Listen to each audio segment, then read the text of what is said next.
बिहार की quality of education इतना बेकार क्यों? क्यों करप्शन और चीटिंग कल्चर चल रहा है बिहार के एजुकेशन सिस्टम में? पॉलिटिकल निगलेक्ट इतना क्यों?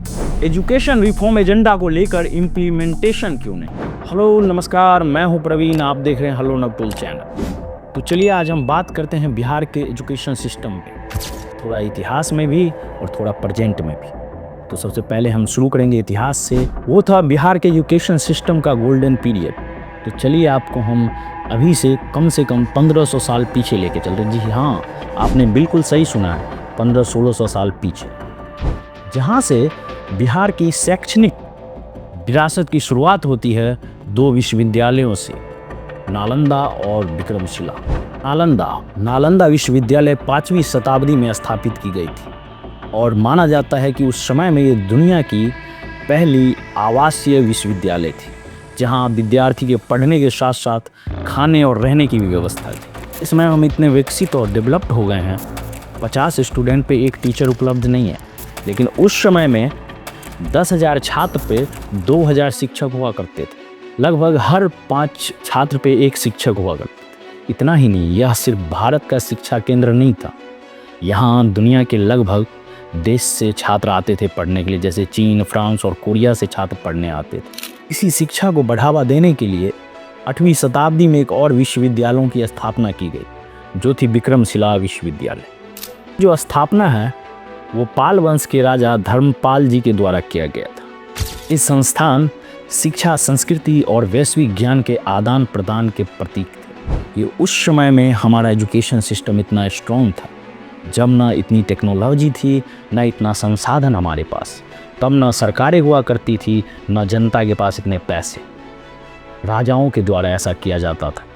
उस टाइम के विश्वविद्यालयों के आसपास जितने भी गांव हुआ करता था, वहाँ के लोग भी बहुत हेल्प करता था। अनाज लेकर जाता था वहाँ पे हर घर से लगभग, क्योंकि वहाँ के विद्यार्थी, स्टूडेंट जो भी वहाँ थे, वो भूखा न रहे और पढ़ सके। न वो उसके घर के थे और ना उनके शहर के, वो कहीं दूसरे देश के होते थे विद्यार्थी वहाँ के, और कहीं के भी हो, लेकिन वो हेल्प करते थे, वो शिक्षा को महत्व देते थे। शिक्षा की एक अलग लेवल थी तब।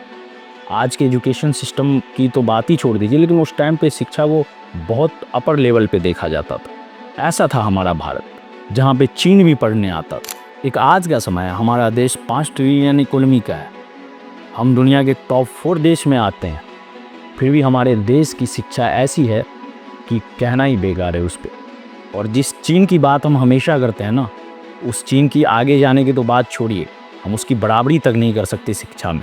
इस शताब्दी के बाद आता है मध्यकाल। ये मध्यकाल बिहार के लिए श्रापित काल बन जाता है। यह काल बिहार की शिक्षा का पतन काल बन जाता है। जिस शिक्षा के दम पे भारत विश्व गुरु कहलाता था। हमारी इस वैश्विक शिक्षा का विनाश विदेशी आक्रमणी बख्तियार खिलजी द्वारा किया गया, और इसी के साथ शिक्षा का केंद्र कुछ हद तक पाठशालाओं और मदरसों तक सीमित रह गया।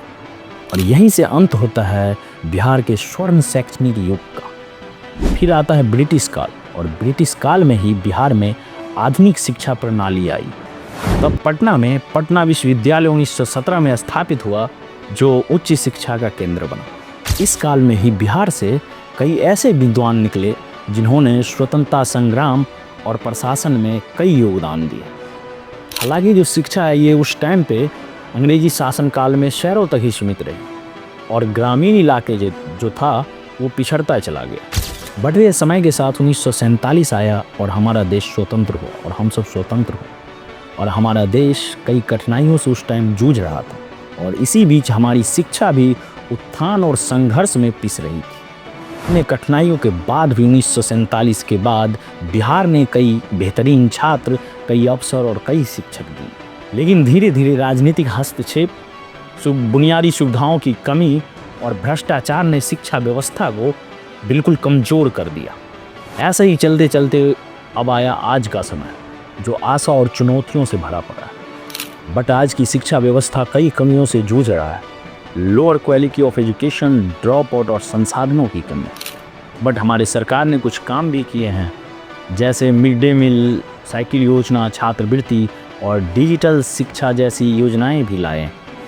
बट इस चीज़ का ज़मीनी स्तर पे कोई असर नहीं पड़ा, और अब तो नालंदा विश्वविद्यालय का भी रिवाइवल किया गया। और इतना करने के बाद भी हमारी शिक्षा में बदलाव देखने को क्यों नहीं मिला?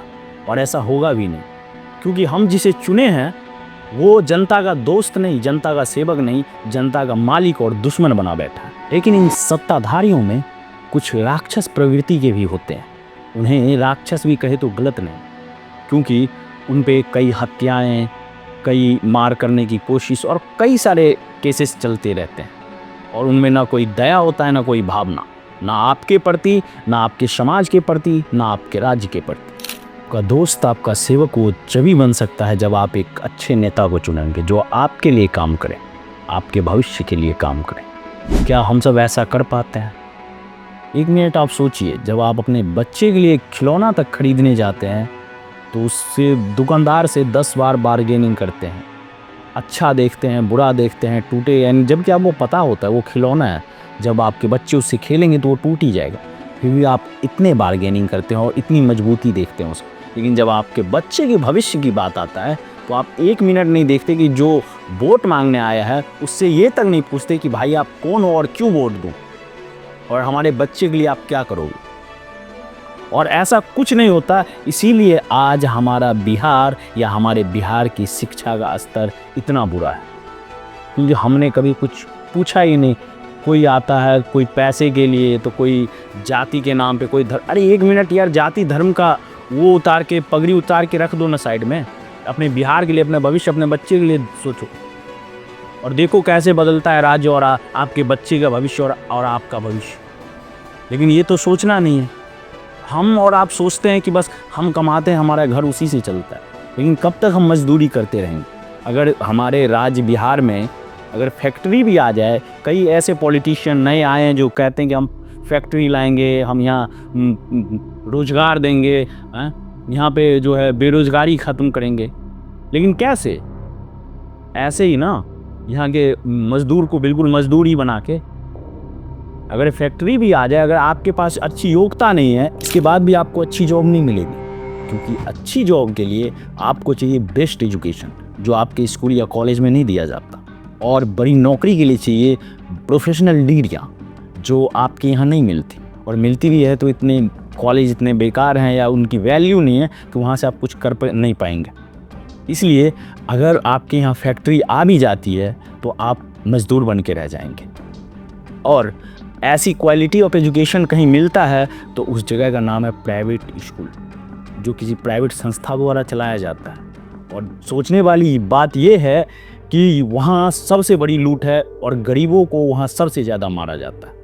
दो ही चीज़ तो है जहाँ गरीब मारा जाता है बिल्कुल, एक है स्वास्थ्य और दूसरा है शिक्षा। क्योंकि लगभग सामान्य इंसान की कमाई 15-20 हज़ार होती है और लगभग वो अपने जीवन की 80% कमाई या तो पढ़ाई में या स्वास्थ्य में खर्च कर देता है। और यही हकीकत है। और हमारी सरकार इस बारे में कभी नहीं सोचती, बोलती तक नहीं, सोचने की बात तो अलग है। और यही कारण है कि प्राइवेट स्कूल या संस्था वालों की अपनी मनमानी चलती। अगर आप उसके स्कूल में पढ़ते हैं तो उसके कहने के हिसाब से वहाँ से किताब लेनी होगी, वहाँ का ड्रेस लेना होगा, उस सब पे कमीशन है, जो कि गरीब इंसान अफोर्ड नहीं कर सकता। तो इतनी भारी भरकम फीस होती है, उसके हिसाब से कपड़े लो, वो भी महंगे दिए जाएंगे। अगर कुछ ऐसा रूल है जिससे हम सब को सेम शिक्षा मिले, एक जैसी शिक्षा मिले, चाहे वो प्राइवेट हो या सरकारी, चाहे वो अमीर हो या गरीब, क्योंकि शिक्षा में बंटवारा नहीं होना चाहिए। और शिक्षा में अगर बंटवारा हुआ तो वो रेंट जो है ना गरीब और अमीर की, वो भी बनता ही रहेगा। शिक्षा एक ऐसी चीज़ है जो हर इंसान की ज़रूरत है। और हमारे यहाँ कहा जाता है कि बिना पढ़े लिखे इंसान पशु के समान होता है। तो शिक्षा हर इंसान की ज़रूरत है, और शिक्षा जहाँ तक हो सके सबको सामान्य मिलनी चाहिए, वो सबका हक है। लेकिन ऐसा नहीं हो पाता है। ऐसा हो भी क्यों? क्योंकि जहाँ देखा जाता है कि प्राइवेट कॉलेज में कम पैसे में अच्छे नॉलेजेबल टीचर आते हैं, वहीं सरकारी में हमारी सरकार सिर्फ अपना वोट बैंक बनाने के लिए, अगर हम 1 लाख नौकरी दे देंगे तो वो 1 लाख हमें 5 लाख वोट दिलाएगा, सिर्फ इसके लिए कैसे भी टीचर और कहीं से भी भर देते हैं। और ऐसे कई बार देखा जाता है, इंटरव्यू जब लिया जाता है कई टीचर का, तो उसे ABCD तक नहीं आता, आ नहीं आता, मतलब बहुत ऐसी बेसिक चीज़ें नहीं आती। कई टीचर को तो देश के होम मिनिस्टर और प्रधानमंत्री का नाम नहीं पता होता, ऐसा हाल है। और जिस शिक्षा में टीचर का ऐसा हाल है, समझिए वहाँ का स्टूडेंट का क्या हाल हो, वो स्टूडेंट कहाँ तक पहुँच पाएगा और वो शिक्षा व्यवस्था कितना गिरा होगा। तो इसलिए प्लीज़ अगर आप चाहते हैं कि इसमें सुधार हो तो प्लीज़ आवाज़ उठाइए और आगे बढ़िए अपने लिए, अपने भविष्य के लिए, और लड़िए, ताकि शिक्षा सबका अधिकार है और शिक्षा एक ऐसी चीज़ है जो हर किसी को सामान्य मिलनी चाहिए। इसमें गरीब अमीर नहीं होना चाहिए।